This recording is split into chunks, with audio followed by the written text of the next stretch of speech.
Puls tima osluškujem srcem, jer liderstvo podrazumeva empatiju i podršku.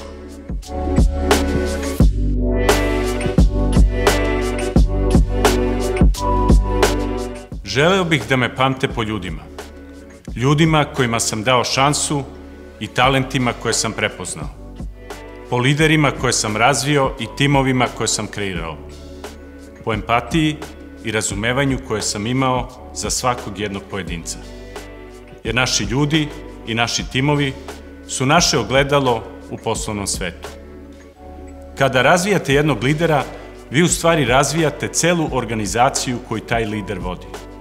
Kada kreirate tim u kom vlada empatija i timska hemija, taj tim postaje mnogo više od zbira pojedinaca. Takvi timovi podstiču ne samo poslovni rast, nego i lični razvoj svakog jednog pojedinca. Tokom karijere imao sam sreću da radim sa fenomenalnim ljudima, sa menadžerima, kolegama i članovima tima. Od svih sam puno toga naučio, a nadam se da sam na bar deo njih i ja imao pozitivan uticaj. Mnogi od tih ljudi su danas uspešni profesionalci u mnogim kompanijama širom sveta.